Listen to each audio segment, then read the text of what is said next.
What's good, Atlanta? This is the Blog and Dirty podcast, where Dirty Bird is the word. If you haven't heard, I'm your host, John Buhler, lead writer, Fansided.com. Got a very exciting show for you guys today. We're going to recap what all went down versus the Detroit Lions in the Falcons' first preseason game. Look ahead at what's going to be coming down the pipeline with the Titans being in town for the second preseason game, and just kind of get some, overall good vibes about your Dirty Birds heading into the season. I'm excited. You should be excited. Let's do this. But before we begin, be sure to hit that like button, smash that subscribe button, and continue to be a part of Blog and Dirty Bird Nation. This thing is really growing because of you guys. You showed me so much love and support over the last several months. Can't believe we've been doing this for almost a year. But let's get started. Let's talk some ball here with some vibe check. How are we feeling about the Falcons after the first preseason game with the Lions? Let's just start by saying this. I'm really glad that Maurice Norris is doing okay. Obviously, the game was a preseason exhibition, and it needed to end when it did when he got hurt in the fourth quarter. It was very clear that Dan Campbell and Raheem Morris are like, no, we're not playing. It didn't really matter what the NFL office said. It didn't really matter what the referees said. This was the right call. And I think in a situation like that where there's a major injury that just takes the breath out of the building, particularly in a preseason game where it doesn't count, you need to do what's right because some things are more important than football. Obviously, we live in a world that is post what happened to DeMar Hamlin, so we all saw that happen on Monday Night Football in Cincinnati between the Bengals and Bills. So glad that Norris is doing okay. Wish him nothing but the best. I think that the Falcons and Lions handled that perfectly. So, yeah, that's kind of what I got to say about that. Bless up to him and his family and everything like that. So here's what I kind of got here with the vibes. Look, I don't care how the Falcons do, win or loss in the preseason. It's like, do they accomplish what they need to in those games, particularly in practice and what have you? There were a few things that I thought were very, very good. And there's a few things that I have some cause for concerns. Look, Raheem Morris is not going to be playing starters in these games. He comes from the Sean McVay coaching tree, or the Shanahan coaching tree, where that's just not a priority. He mentioned, I think he was asked about this, like the Bengals are playing Joe Burrow in meaningful snaps this preseason. We know that the Chiefs do that with Patrick Mahomes. And even though Michael Penix Jr. only has 3 career starts and only 1 game of preseason experience, Morris said, look, the Bengals started slow. This is why they're doing it. We didn't start slow. So, we'll take it year by year. It's not set in stone, but this is kind of the vibe that we're doing. Obviously, Penix is not going to be playing versus the Titans this week. Don't think he's going to be playing versus the Cowboys at all. That's the right call as well. So, but that allowed us the opportunity to see what Easton Stick could do potentially in an elevator role as the true backup, depending on what happens with Kirk Cousins, whether he gets traded or not. Stick looked pretty good. Stick was able to move the ball down the field pretty comfortably, had a touchdown, complete a lot of passes, really spread the ball around there to Drummond and Blair. I thought that he did a good job in the passing game. There were instances where the Falcons were kind of, up against it with behind the sticks a little bit, and he made the most of it.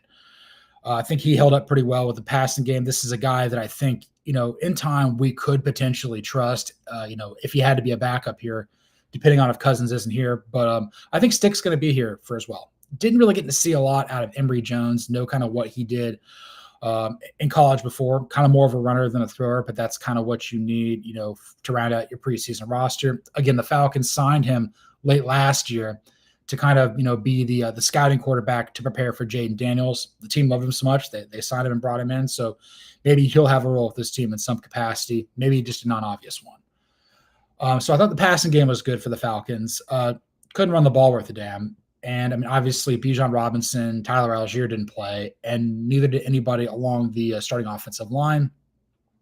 And again, I think this is kind of a cause for concern for the Dirty Birds across the board. I think along the offensive line, and I think particularly in the defensive backfield, they're talented. They're just not deep. So if there is an injury that happens to the front 5 or the guys in the back end of the defense, that's going to be problematic for this team. You have to hope that guys like, Elijah Wilkinson, maybe Jack Nelson, or whomever you have kind of along the offensive line behind, the starters level up. And then you also got to see, how some of these guys like Xavier Watts, Billy Bowman Jr. Do in elevated roles in the secondary. So I think the starting level guys are going to be pretty good, but there is a precipitous drop off to the second team in crucial spots for this team. So again, we got to stay healthy. Can't be the Atlanta Braves this year. That would be awful. So those are two takeaways that I have here. I thought that the team was opportunistic and really kind of got after the passer. I'll talk more about that here in a second. I'm glad for the most part, nobody on the Falcons of note really got hurt. I know last year in their first preseason game, we saw Braylon Trice's rookie year in before it began. The second year for DeMarco Hellams out of Alabama really came on down the stretch down there at 23. He also suffered a season-ending injury. Trice has been factoring in a little bit more in the pass rush, and then Hellams, he might be looking for a starting role. I think it's between him, Xavier Watts, and Jordan Fuller for the other safety spot opposite of Jesse Bates III. So Helms is coached up, former 7th-round pick out of Alabama, plays with a lot of urgency, and I think him being healthy really probably helps the overall depth of the secondary. So I thought that was good. Team did give up a big touchdown on a blown play. It was one of those passes that I don't know if it was Hendon Hooker or Kyle Allen, but they threw it like 60 yards deep on the team, and you can't have that. But at least it happened in the preseason as opposed to during the game. Also, the Lions are a team that was expected to contend for a Super Bowl last year. Maybe they will this year. I think they're more of a lock to make the playoffs than most teams, certainly more than us.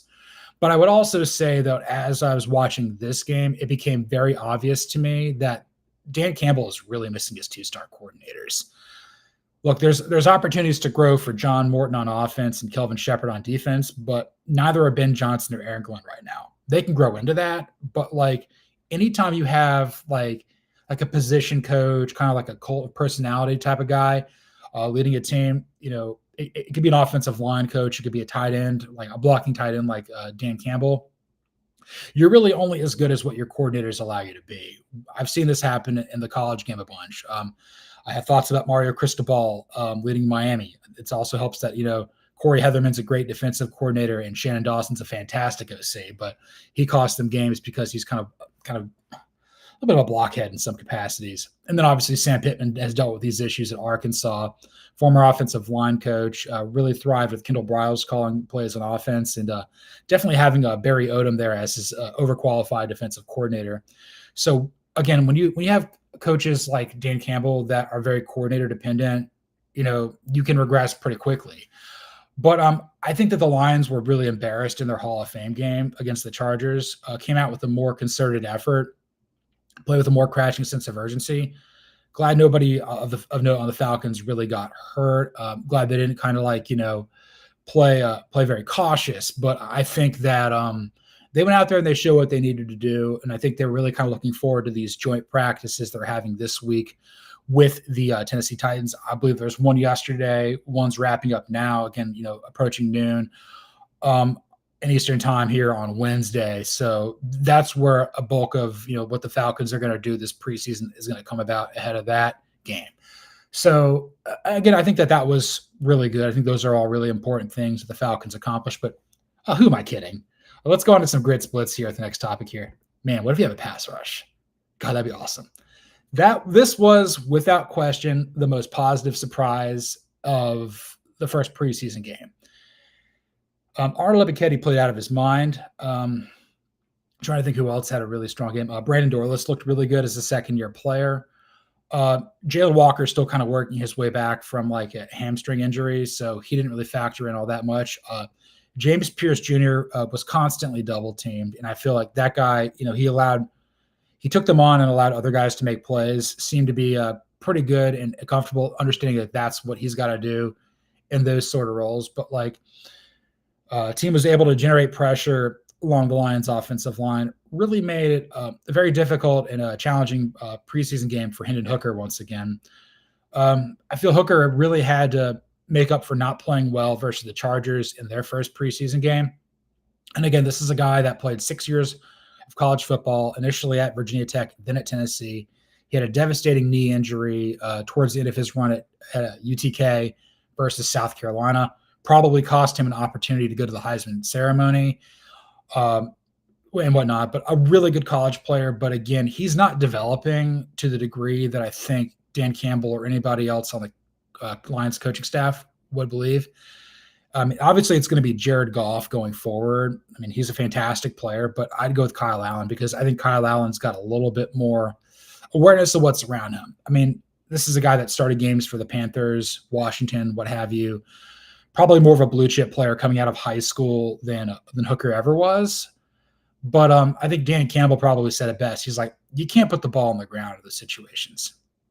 And I think the Falcons just they're really smothering there on the front seven. They played with a lot of cohesion. I mean, maybe the secondary needs a little more work for them, but front seven played pretty good together. I mean, and there was also guys out there that didn't really that weren't starters that were making plays. So maybe we've got a little more depth here.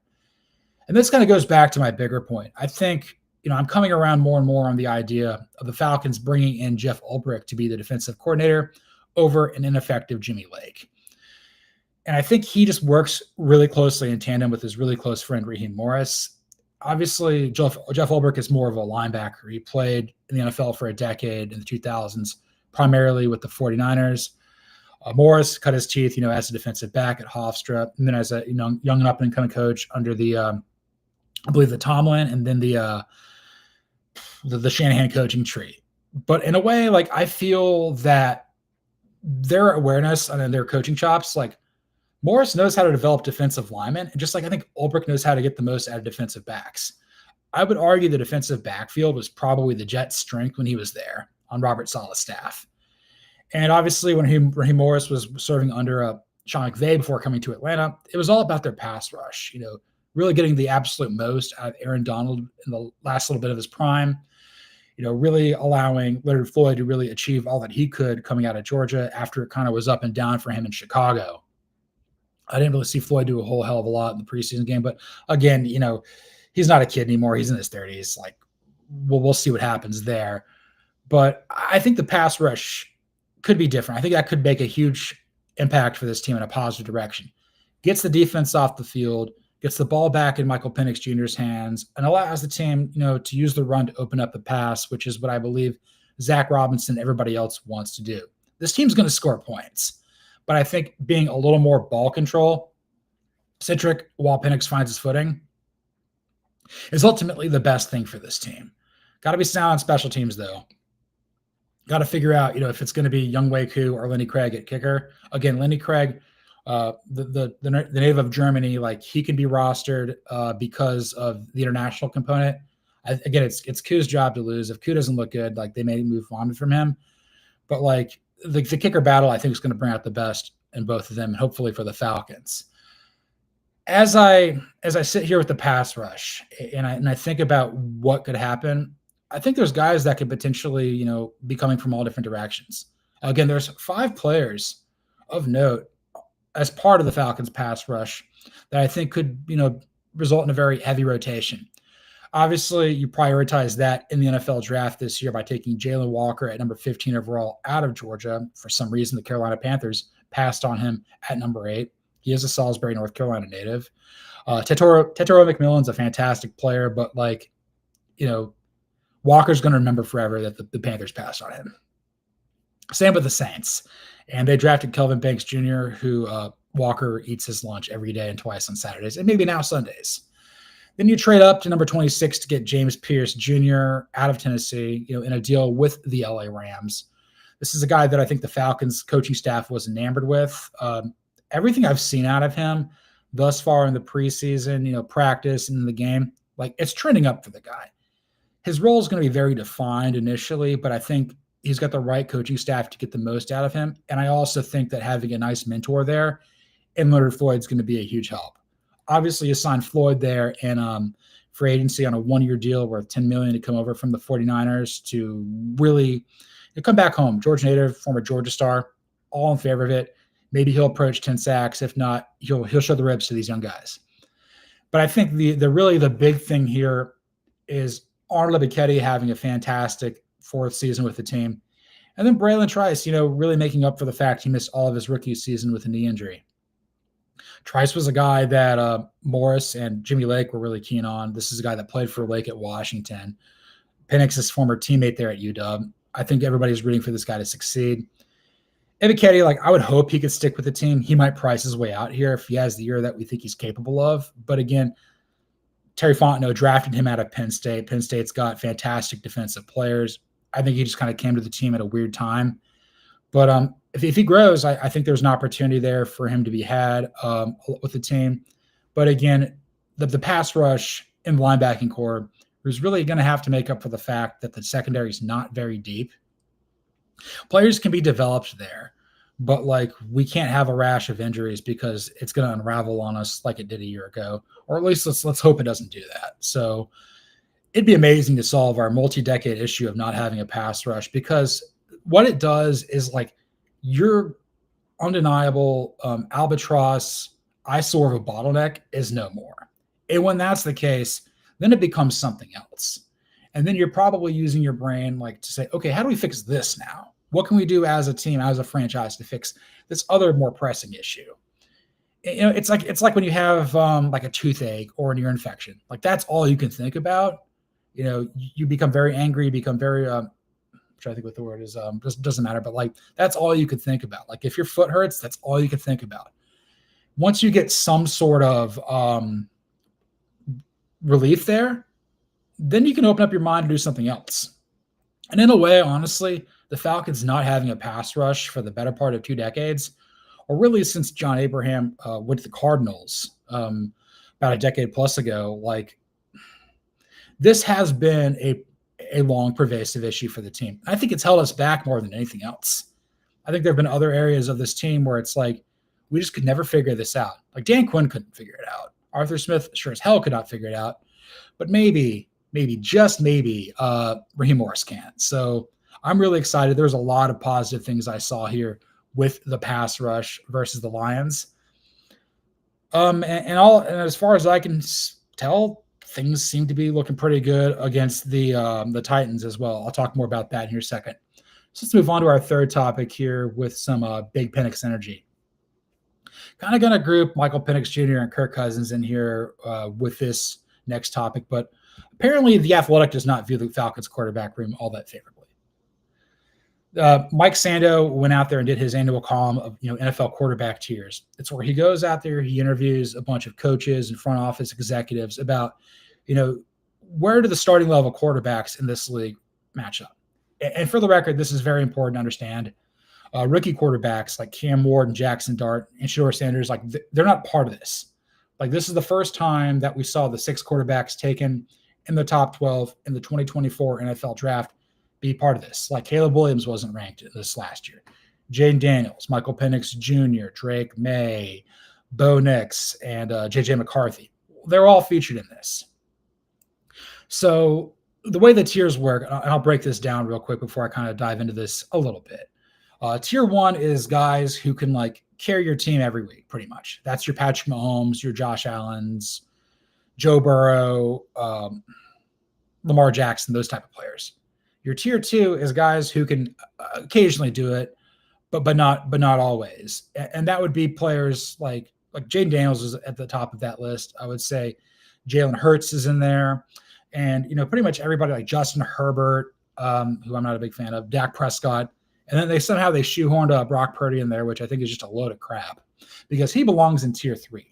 Those are guys that need to be propped up by a strong running game and a great defense. They can have success in the league, but like there are certain limitations to what they provide to the team. And like Kyler Murray is in there. Again, I'm very high in the Cardinals this year. I believe Kirk Cousins was in this range or just outside of that at tier 4. But Caleb Williams was in here, maybe Drake May. Trying to think who else. What other quarterback? Bryce Young, maybe. Again, I'm just kind of doing this off the top of my head. But then like tier 4, that's like unproven guys or aging veterans. And that's kind of where he found Kirk Cousins and Michael Penix Jr. And then tier 5, that's people like Kenny Pickett. We're like, that dude's a backup. So here's what I'll say. It's justified having Cousins and Penix ranked where they are. Starting level players for sure, but with Penix, there's just so much unknown. He's only started 3 games in the NFL. one preseason game with that as well. Phenomenal player in college at Washington and Indiana before that. But at the same time, like, we're going to have to figure out what he is now. And this is the same sort of reason why, J.J. McCarthy, who hasn't played at all, is firmly in tier 4 as well. With Cousins kind of pulling back a little bit, the arm talent's not what it once was. Maybe he was a little bit more, his athleticism was even more on display, or lack thereof, with his arm injury and working his way back from Achilles. Again, he's firmly on the wrong side of 35. Likeable guy, seems to be playing very well in practice. We'll see what role he has with his team or on another team as well. But there's guys ahead of this list, ahead of Penix, that I'm just like, what are we talking about? Like, first off, like, I had such a problem with Brock Purdy being on like second tier. Like, he got paid, but it kicks in next year. So this is the year where he has to truly get it, because otherwise their Super Bowl window slammed shut. Again, the 49ers finished in last place in the NFC West this year. Last year. It may happen again this year. Not very high on them. Offensive line's getting old. There's players on defense that are aging out. Again, how healthy is Christian McCaffrey going to be in the running game? But it's like they shoehorn him up to 2 for the same, like, because he has those two things, like a running game and a defense, or so to speak. I do think where it's interesting with Penix is like the quarterbacks that are ahead of him in his draft class. Okay, so McCarthy is behind him because he hasn't played yet. Again, I'm the biggest J.J. McCarthy hater known to mankind. We'll see what happens there. Everything's working out for him in terms of, like, he's in the right situation. If he can't make it work in Minnesota, he's not going to make it work because he'll just be Zach Wilson. Sorry. Jay Daniels is at the top because he's playing for a proven head coach in Dan Quinn, and he's got a fantastic offensive coordinator in Cliff Kingsbury. Adam Peters really needs to pay Terry McLaurin because that's going to put a lot of pressure on the Commanders that they don't need right now. And as far as like Bo Nix probably breaking up higher, very high floor, not the highest ceiling. I wish the Broncos would have gotten him more weapons. I think that as long as Sean Payton believes in him, I think he's going to have success in the NFL, but it might be muted in some capacity. Like, I don't think that Bo Nix on his best day is going to consistently be better than Patrick Mahomes on his worst day. And I'll just leave it at that. As far as Drake May is concerned, I hope that it works out for him, with the Patriots, having Mike Vrabel there, bringing in Josh McDaniels, a fantastic OC, who's terrible head coach, but has had a lot of success there in New England twice over. The Patriots, I think, are a team that's capable of going 10-7, maybe pushing for a playoff spot. Somebody's got to finish in second place in the AFC East. I don't think it's going to be the Dolphins. I think they're going to be awful, and I think the Jets are going to really regret bringing in Justin Fields. And then Caleb Williams, and this is probably the biggest thing that I want to talk about in comparison to Penix.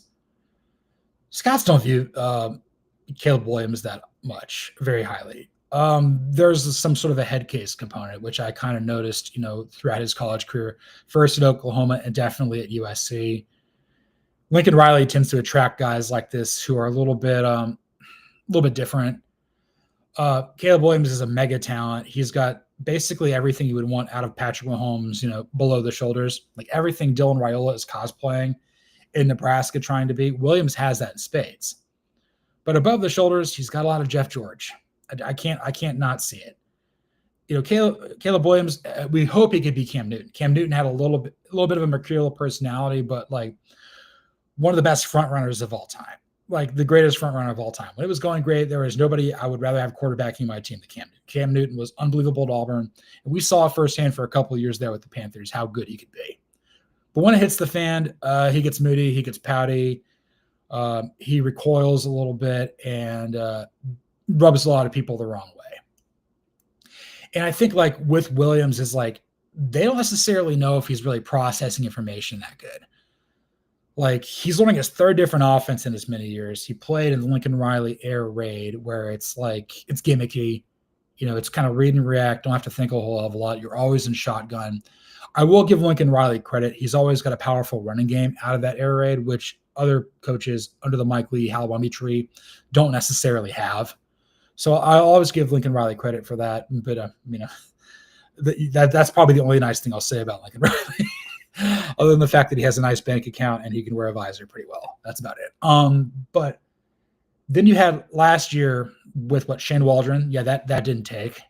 And then you have Ben Johnson coming in from the Lions, who left the Lions to come to dysfunctional Chicago to coach you. And everything that Ben Johnson does with the Lions, or did with the Lions, was like, it was based around having a powerful running game, with Jahmyr Gibbs, with David Montgomery, and 2 tight end sets there. Throwing the ball to like Sam Laporta. I guess I'm blanking on who else they have out there, but like the Lions, there's a passing component there, but Jared Goff was kind of empowered to kind of, make some changes at the line of scrimmage, lean along a very powerful game, not very finesse, even though I think Goff throws one of the prettiest deep balls in the game. That's why he was number 1 overall pick out of Cal. But like, that guy's been humbled. That guy had some up and downs there, highs of highs and lows of lows there with the LA Rams. Just kind of works there with him. You come to Chicago, you're the only franchise that's never had a 4,000-yard passer. And I think Holston Loveland, I was wrong on that. I think he's going to be really good at tight end there for the Bears. He'll probably push Cole Kmet as well. But like, it remains to be seen. Roma Dunze is going to be outside the numbers. And at the end of the day, Williams just kind of has to just be mentally tougher. He's got to play with a greater crashing sense of urgency. He's got to learn to take the snaps under center more. Like, he's got to level up and grow up, because he only played 3 years of college football, where I think Penix played 6. Penix, played for Kalen DeBoer, who's a fantastic offensive mind, both at Indiana and then, at UW. Falcons were like, we can't let this guy fall further, because God forbid he goes to like the Vikings or like the Raiders or something else like that, or the Broncos. Such a powerful right arm, can really spin it. Does his best work, I think, along the sidelines outside the numbers. Can get a little more accurate, but I think that can grow there. I think this is a guy that when I see him play under center, I'm like, this is going to work. And Kalen DeBoer has said this all the time. Like, this is the best leader I've ever coached. I mean, maybe he hasn't been coaching like that many fantastic players, but like, he's coached Jake Hanner. He's coached Jalen Milroe. He's going to be coaching a bunch of other guys at Alabama now. Like, Penix is a guy that like is a foxhole guy. And I think there's a component there. Like, he's not going to play like Lamar Jackson, but Lamar Jackson has this. We're like, he's in there. Jalen Hurts has this too. Trying to think who else is another quarterback. Baker Mayfield has a little bit of this too. Like, there's quarterbacks out there where like Patrick Mahomes, like, we're in this together. We're going to make it happen. The team's going to rally around him because I know his talent's there and he's going to be good. So I would fully venture to guess that when we do this next year, Penix is going to be at least tier 2. And look, at tier 1, like, I think there's 4 quarterbacks who are just better than everybody else. Patrick Mahomes, Lamar Jackson, Joe Burrow, and Josh Allen. I think that those guys are all special. They shoehorned Matthew Stafford into tier 5. Again, a mega talent. A little bit on the older side. We'll talk about him here in just a second. But, like, I feel like he could have done more with the Lions, even though they were dysfunctional. But, Penix has the potential to be exactly what this city and this franchise and this fan base deserve. I cannot wait to see him blossom. He's also looked really good in a Titans joint practice, from what I recall, or at least yesterday. We'll see what happened today. I mean, but I'll probably talk about that more, in next week's show. But let's move on to the second half of our show with some you like that. So with Matthew Stafford getting banged up, is Kirk Cousins now potentially an LA Ram? Look, I don't know. I wasn't going to blow the whistle today with this. There are more and more places out there where Cousins could potentially get traded to. We talked about this offseason. We're like, okay, maybe the Steelers are a fit. Maybe the Browns are a fit. Maybe the Saints are a fit. Maybe the Vikings are a fit. Maybe the Titans, an extreme one. Then you get into training camp, Will Levis goes down. You're like, okay, does he go to Nashville? Does he back up Cam Ward? Maybe, but it seems like they're going full bore with Cam Ward this season, and that would serve the Titans, Brian Callahan, and everybody involved. So maybe not. Justin Fields got hurt, has not played well, and it kind of feels like if they got to give the reins to Tyrod Taylor, or anybody else beyond that. Brady Cook of all people, like it's going to be an awful year for the Jets. Feel really bad for Aaron Glenn and Darren Muji, but this is kind of what you signed up for, taking over at Gangrene. Draft a quarterback for real next year. Like, it doesn't matter how good Armand Bimbu is. Your team's going to suck as long as you don't have a good quarterback. Then you also go across the board up. Jordan Love's kind of got a thumb thing. He's having surgery today. That might hurt the Packers at least a little bit initially, particularly where I think there's some people who are still out on Jordan Love. I could go either way. I think he's serviceable. He works for Matt LaFleur. Packers, this does probably change the idea of maybe the Packers, high floor, low ceiling type of team. Maybe their floor is a little bit lower. Like maybe there's a little bit more variance with them. But with the LA Rams, and I'm just going to say this, even though they might win the NFC West again, I'm not high on them going forward. This kind of feels like this is the last year that they can contend for a Super Bowl with their current core. And I think the NFC West is going to be ultra competitive. Again, I'm very high on the Cardinals. The Seahawks have kind of come out of nowhere and do a lot of interesting things. The 49ers, just when you think about burying them, they go out there and they get to the NFC Championship. That's kind of what their modus operandi is under Kyle Shanahan. You can also suck at Kyle. I don't care if you're watching or not. Who cares? You suck, dude. You're never going to win a damn Super Bowl. Anyway, when I look at the LA Rams with Sean McVay, believe what they're doing. They were willing to give us the number 26 pick in addition to our first-round pick next year. Maybe they're of the belief the Falcons are going to be the Falcons and they're going to be picking somewhere in the top 16. But they'll have their first-round pick next year, and they could probably use ours to trade up and get a quarterback. Again, I don't know if the 2026 NFL quarterback draft class is going to be as enticing as the 24 one was, but certainly more than this past spring. There's guys out there that I think could be worthwhile for the LA Rams. Cade Klubnik. Okay, I would venture to guess that Cade Klubnik of Clemson, Garrett Nussmeier of LSU, and Drew Aller of Penn State, they're all going pro. Anybody that has Arch Manning in their top 25 or draft pick is an idiot. Like, don't ever read their mock drafts. The Mannings are going to safeguard this until 27 because they don't want him to go. Everything with the Mannings is paved in gold. They're not going to let a guy go to a challenging situation. He's not going to the Colts. He's not going to the Saints. He's not going to the Giants, period. They're not going to let him follow in the shadow of his famous grandfather and his famous uncles. Just not happening. But there could be teams out there in 27 that like could need a quarterback. And I don't necessarily know what team that's going to be when the time comes, but it will happen. I think it could go back and forth on other guys like Lenora Sellers out of South Carolina, who I'm a big fan of. He might be the next Cam Newton.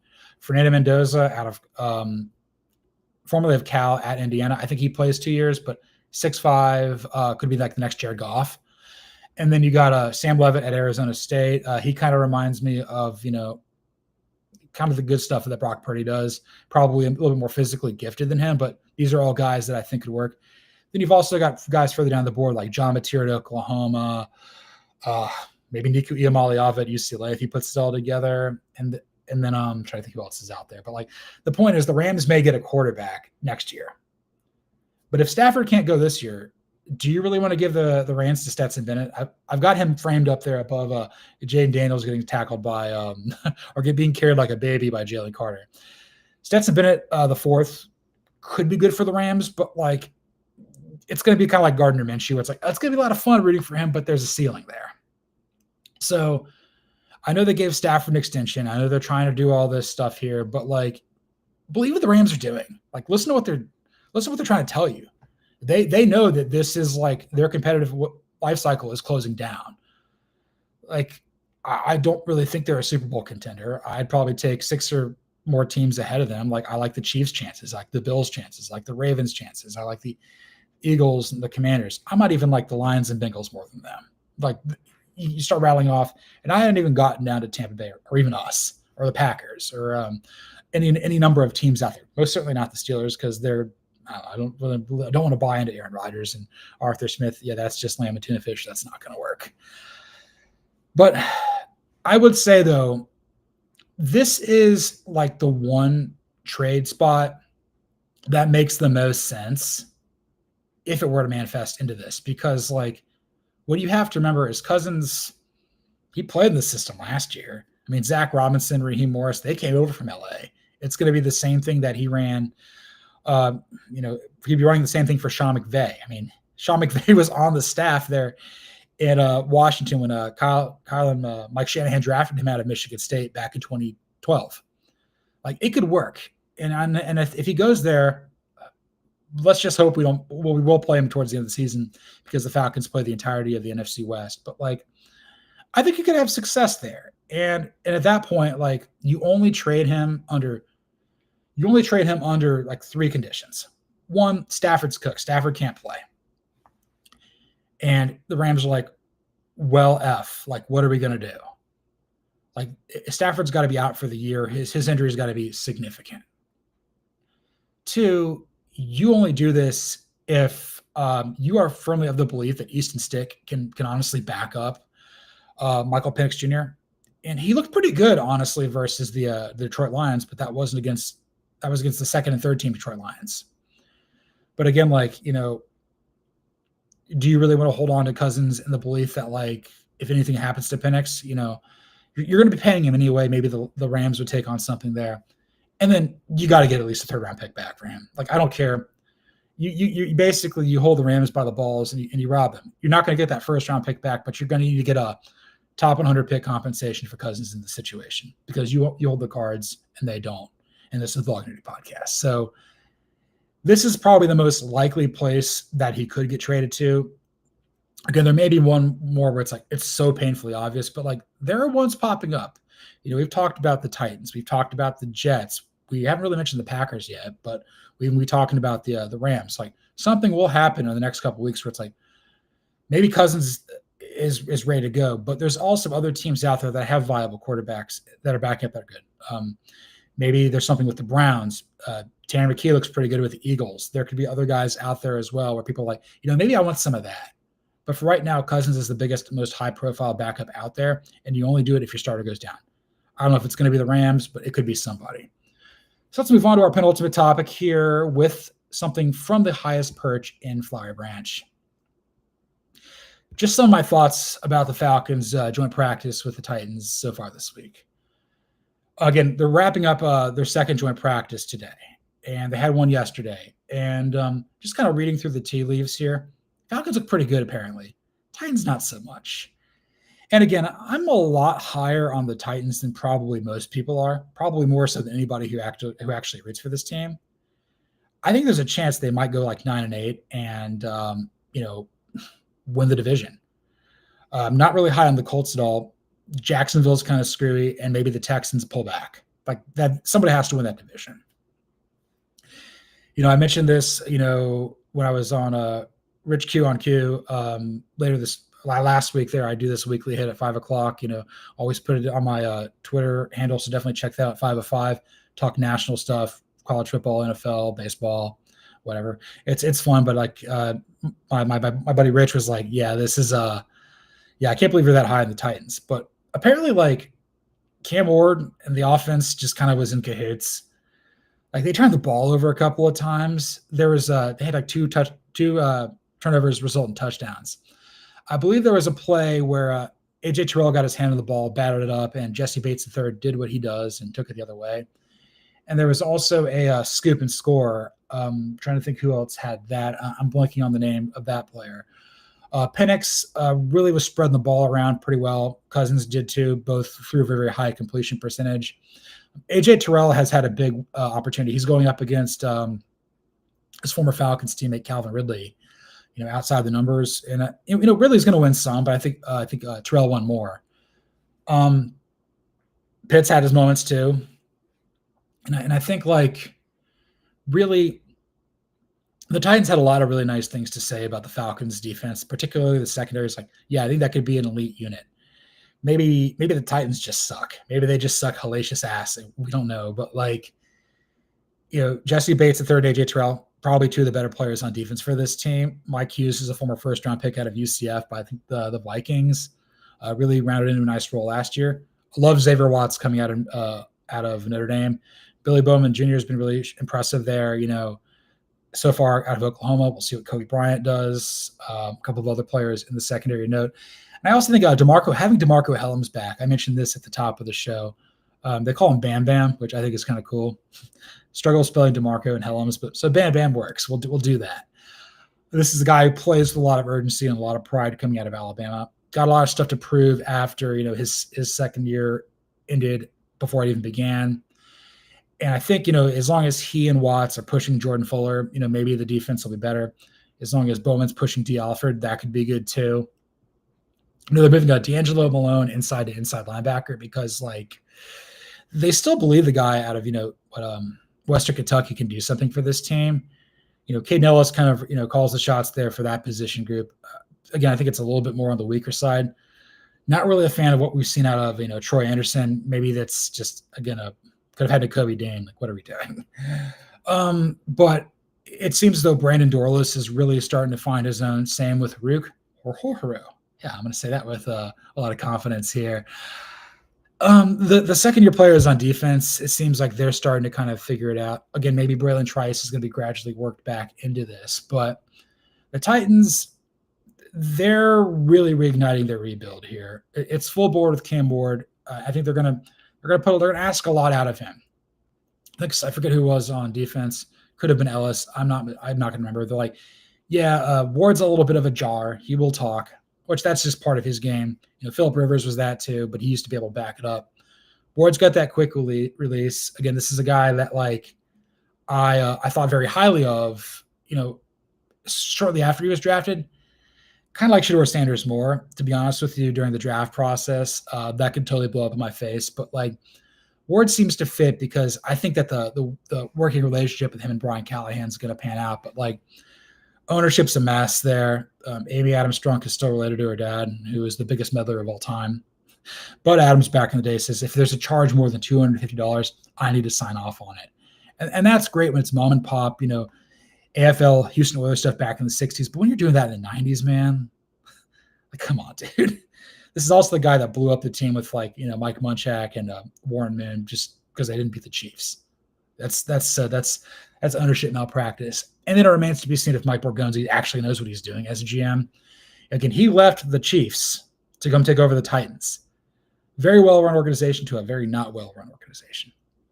But so far, it seems as though the Falcons are more than holding their own versus the Titans. Again, I'll have some probably more thoughts about what comes out of practice there, today and then in the week and everything like that. But this is a team that's ascending. This is a team that's playing with a lot of confidence. There's a lot of people watching this channel right now. Thank you guys for doing that. This is basically the second preseason game. So when you have the second preseason game, this is kind of when it's your dress rehearsal for all intents and purposes. Maybe not necessarily anymore because teams that are under the McVay, Shanahan coaching tree, like the Falcons, don't necessarily play their starters, but these joint practices are very, very, very important. And very excited with what I've seen out of it thus far. Again, maybe I'm seeing this through red and black colored glasses. We'll see what happens. But yeah, I think they're really putting in the work. And again, what you have to remember is the Falcons haven't had a joint practice in 2 or 3 years. I think 22 was the last time. Maybe they did it versus the Titans because Arthur Smith was tight with Mike Vrabel before that ended, before Vrabel was ousted there in Nashville for some reason. But again, they're in close proximity, probably not going to play each other this year. Nashville and Atlanta is 5 hours away. Makes sense. This is why we always play the Dolphins, the Jaguars, and Titans. Just makes sense. So, yeah, let's move on to our final topic of the day with not a game. We're talking about practice. Yes. What do we need to look forward to in the Falcons' second preseason game this week versus the Titans? Look, Raheem Morris has already said that Michael Penix Jr. is not going to play. And even though it's kind of on the fence if Cousins is going to play, I think they kind of keep him on the sidelines as well. He may dress, probably won't play. And I think, and I'll say this, and I think it's very important because the Falcons had their first preseason game cut short due to Maurice Norris getting hurt. Obviously the right call in the game there, but everybody else has had more preseason experience than you. The Lions have played an additional game, and everybody else has played a full 60 minutes this past week. Falcons right now, you've played a shade over 45. So I'd expect there's going to be a lot of opportunities out there for Easton Stick. Maybe we'll see Emory Jones have a little more run of it. But what I would say is very, very, very, very, very important is I would expect the starters to play even less in this game. like maybe some of the rookies, but I don't think that they're going to, because basically guys that we know are going to make this team are not going to be playing versus the Titans, and probably not versus the Cowboys either.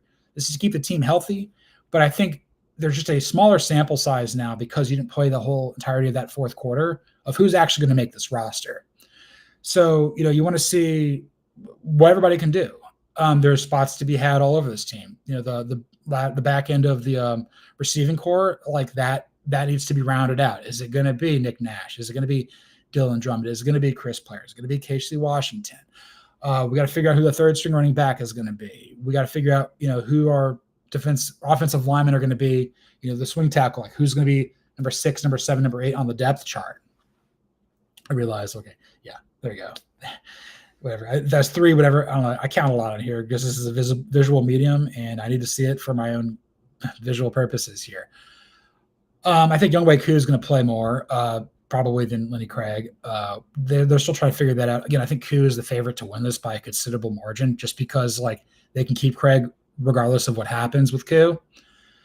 And I think really what's really important is the Falcons need to be more cohesive along the second string offensive line and have a running game.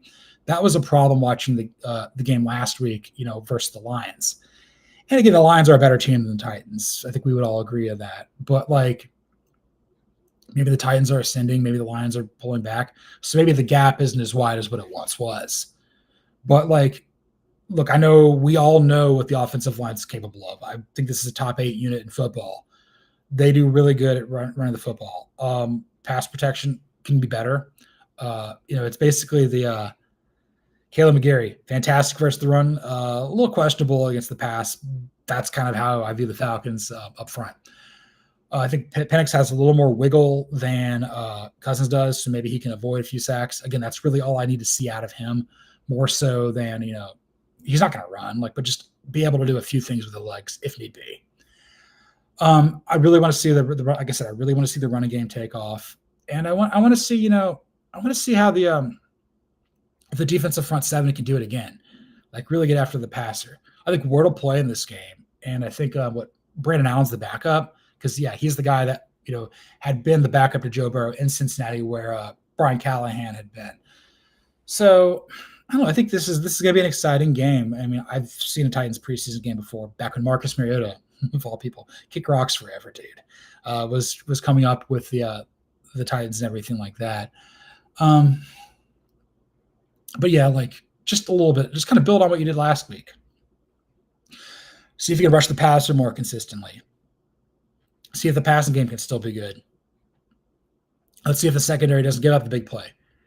And more importantly, I think we really need to see if the running game can hold up, consistently like that. I think that's the team's identity moving forward, more so than anything else. If we can run the football, and that's our strength, then we can do something with that. We can control the tempo. We can control the clock. We can close out games. And again, running the football and rushing the passer, that's paramount when you have a quarterback that you think is going to win you a lot of games. You gotta keep the other team from knocking you down. You gotta keep the ball, and you gotta knock down their passer. And that's how you build a winning football. It's a recipe that I think Bill Polian did for years there with the Colts. Obviously highlighted by Dwight Freeney and Robert Mathis being incredible pass rushers. They always had a good running game there too, around Peyton Manning. So, maybe the Bill Polian Colts era, whether that would be Tony Dungy, Jim Caldwell, maybe that's the team that I think we can look at and see, hey, what worked for them maybe could work for us. Just not the Colts right now because they don't know what they're doing. But y'all, what you doing? You've been watching the show. You've been liking. You've been subscribing. You've been doing everything that we need to do here, because this was episode 54 of the Blogging Dirty Podcast. You can follow me, John Buhler, on Twitter or the X at Buhler118. You can follow it right here. Be sure to read all of my stuff there on Fansided.com. Again, I cover the NFL, college football, and baseball on a national scope. My leanings are all Georgia and Atlanta teams. Be sure to read everything you can on bloggingdirty.com. ATL Day, which is our Atlanta regional betting site. They do good stuff there on the Falcons as well. NFL Spin Zone. Just read anything that's Fansided or Minute Media content. That's all good. It's all part of the same parent company. It's all good. Be sure to give us a 5-star review on, Apple Podcasts. You can follow us on Twitter at BloggingDirtyFS. No, Blogging Dirty on Twitter, YouTube Blogging Dirty FS, 5-star reviews everywhere you can. Again, I'm really, really excited for this upcoming season. You guys have been so fantastic. I love getting to know each and every one of you. We're building something really special here. When the Fansided video team's like, we want you to run a Falcon show for us last year, they knew that my fandom here was going to come through. But I think I'm going to provide you probably something here a little bit different than maybe other people. Like, I look at this kind of more from a bird's eye view. This is my favorite team. This is how I view the NFL through the lens of a tortured Falcons fan and also a college football savant and nut and everything like that.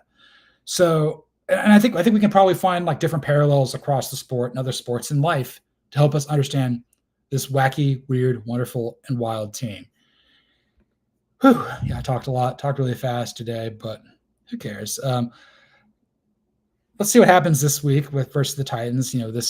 These joint practices and in the preseason game. I'll be back with you guys same time next Wednesday. Once again, thanks for listening. And this is the Blogging Dirty Podcast.